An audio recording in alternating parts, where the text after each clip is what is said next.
Hi guys, సాటర్డేది long video post చేశాను. చూడనోళ్ళు ఎవరైనా ఉంటే చూడండి. ఈ వీడియోకి కింద ట్యాగ్ చేస్తాను. సాటర్డే నైట్ అయితే నర్సాపురంలో రూమ్ తీసుకొని స్టే చేసాం కదండి. నెక్స్ట్ డే మార్నింగ్ లేచి రెడీ అయ్యి బయలుదేరేటప్పుడు కరెక్ట్గా మేమున్న రూమ్కి ఆపోజిట్లో రాములవారి గుడి అయితే ఉంది.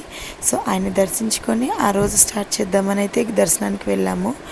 సో ఆ గుళ్ళోకి వెళ్ళంగానే చుట్టూ చూస్తే రామాయణ ఘట్టాలన్నీ నీట్గా అలా చెక్కున్నాయండి. చాలా బాగున్నాయి అది చూడడానికి. ఆ తర్వాత అయితే గూగుల్ మ్యాప్ పెట్టుకొని స్టీమర్ త్రూ వెళ్దామని అయితే ఫిక్స్ అయిపోయాము. సో అక్కడికి వెళ్ళాక కొంతసేపు వెయిట్ చేశాక స్టీమర్ అయితే వచ్చింది. మొత్తం మేము నలుగురికి అండ్ కార్కి కలిపి 280 రూపీస్ అయితే ఛార్జ్ చేశారు. ఆ తర్వాత అక్కడ వెయిట్ చేసినప్పుడు మా నాన్నగారు భయపడ్డారు నేను ఎక్కించగలనా లేదా అని. కానీ అక్కడ ఇంకొక ఆయన ఉండి నేను ఎక్కిస్తానులేమ్మా అని అన్నారు. సో ఆయన బండి మా నాన్న ఎక్కించారు, ఆయన మా కారు ఎక్కించారు.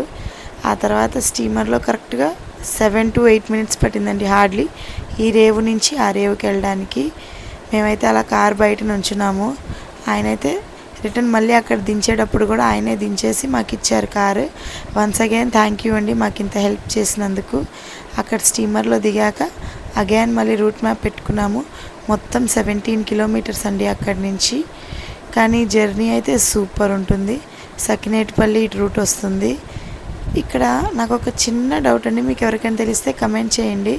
ఈస్ట్ వెస్ట్ గోదావరిలో మొత్తం చాలా చోట్ల ఈ కాటన్ దొర విగ్రహాలు అయితే ఉంటాయి గుర్రం మీద. ఎందుకు ఏమైనా తెలిస్తే కమెంట్ చేయండి. సో ఆ తర్వాత అంతర్వేది టెంపుల్కి అయితే రీచ్ అయిపోయాం. పార్కింగ్లో కార్ పార్క్ చేసేసి దర్శనానికి అయితే వెళ్ళాము. ఫోన్ నాట్ అలౌడ్ కాబట్టి ఫోన్ అయితే పర్సులో పెట్టేసుకున్నాం. సో లోపలికి వెళ్ళే ముందు అయితే చక్కగా స్వామివారి నామాలు పెట్టించుకున్నాము. ఎలా ఉందో చెప్పండి మా అమ్మాయి ఆ నామంలో. ఆ తర్వాత స్వామివారిని దర్శించుకొని తర్వాత అక్కడే ఎదురుకుండా ఒక చిన్న హోటల్ ఉంటే అందరం అయితే టిఫిన్ తినేసాము. సో ఆ టిఫిన్ తిన్నాక నెక్స్ట్ అన్నా చెల్లెళ్ళ గట్టండి, అంటే గోదావరి నది సముద్రం కలిసే ప్లేస్. అక్కడికి వెళ్ళడానికి బోట్ అయితే మాట్లాడుకున్నాము. సో ఆ రోజు జనాలు అయితే తక్కువ ఉన్నారు, ఎందుకంటే ఆషాఢ మాసం కదా, అందరూ అమ్మవారి గుళ్ళకి వెళ్తున్నారు. తక్కువ ఉండేటప్పటికి మేము నలుగురమే ఉన్నాం బోట్లో. అలానే ఆ రోజు ఫుల్గా పోటు మీద ఉందండి గోదావరమ్మ, పైనుంచి వరద నీరు వస్తుంది. సో మేమైతే ఫుల్గా గట్టు వరకు అయితే వెళ్ళలేకపోయాము.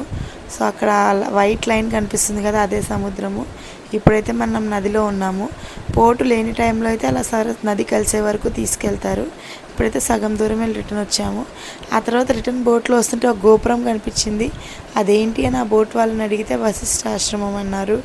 అక్కడ వశిష్ఠ మహర్షి తపస్సు చేయడం వల్లే ఇక్కడ లక్ష్మీ నరసింహస్వామి వెలిచారు అన్నది కదా. సో ఆ వశిష్ఠ ఆశ్రమం కూడా చూసుకున్నాము. జనాలు అయితే పెద్దగా లేరు అక్కడ ఆశ్రమంలో. సో చాలా ప్రశాంతంగా ఉంది. అవన్నీ చూసుకొని మేమైతే రిటర్న్ వచ్చేసాము.